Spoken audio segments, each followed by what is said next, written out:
Matt Gaetz, have a seat on the couch, brother. Have a seat on the couch. There's some reasons why I think he's full of it, man. I listen.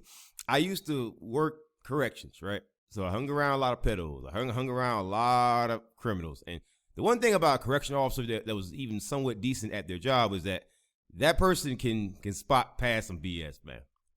Here's the first problem that I got, right?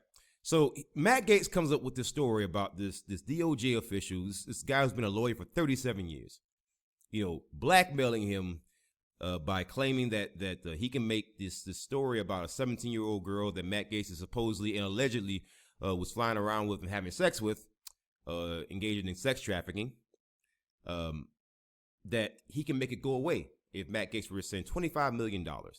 And the first question that I got to ask about that claim is that, Matt Gaetz, you realize that on January 7th, that was the most opportune time to frame you with something, right? Because a good bit of the country, especially the political left and Democrats in Congress and both Congress and Senate, and even the president, believes that you along with Marjorie Taylor Greene, Donald Trump, and several others incited a riot on January 6th. So the most opportune time to accuse you of something is to fake text messages or fake a letter or fake an email where you are stating that people should get out there and get violent, because that's more easy to believe versus someone making a whole story about you and a 17-year-old girl.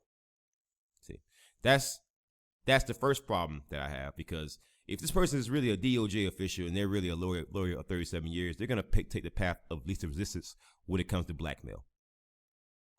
The one thing that you learn in counterterrorism with my military experience, me being a multiple time combat veteran, and on top of that, me working corrections, one thing that I've definitely learned is that if you're gonna hatch a scheme like this, because I met a lot of criminals who've been convicted of this, and I talk to those people.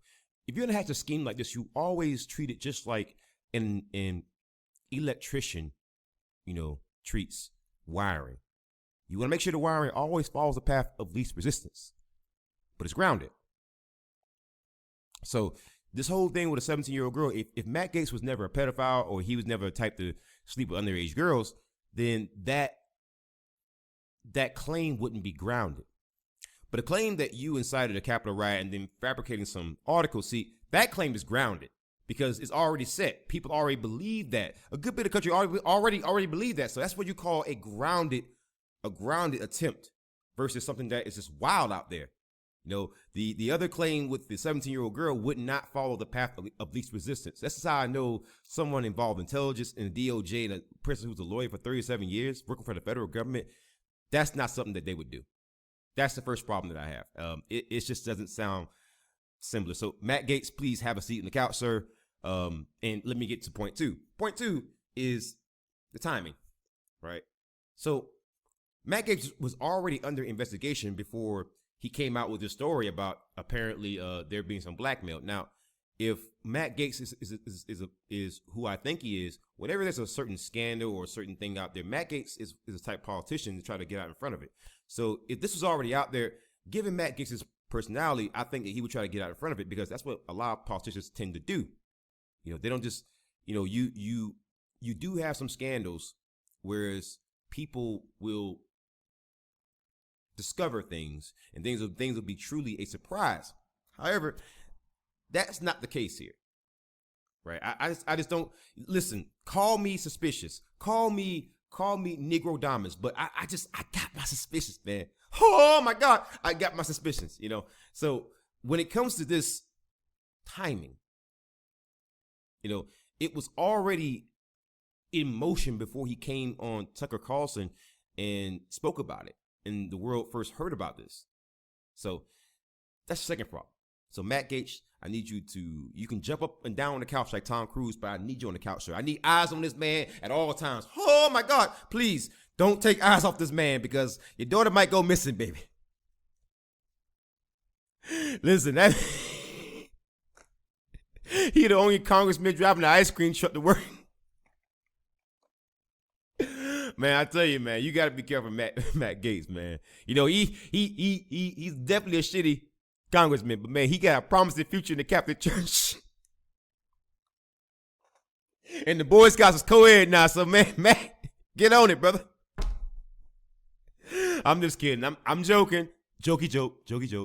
Don't take me seriously. But the third thing that I have that just, got my antennas up, spider sense is tingling, my ultra instinct was activated. It's like a verbal thinking way. You know what I mean? Like I was like Goku, but in like Dome, you know what I mean? The one thing that kind of like threw me for a loop was I watched that Tucker Carlson interview, man. Tucker Carlson, he looked uncomfortable. He looked like he didn't want to be there. I watched a lot of Tucker Carlson. I don't agree with a lot of what he has to say, but however, when it comes to this particular issue, the uncomfortableness that Tucker Carlson showed, man, and the things that are being said in that interview that were just just didn't make any sense, would not adding up. It was making Tucker look like he was taking a hard shit. Like, you know how you got that face when you take like a really, really hard shit? Like, you take, like not the really, really girthy ones. I'm talking about the machine gun ones. Like, that kind of shit.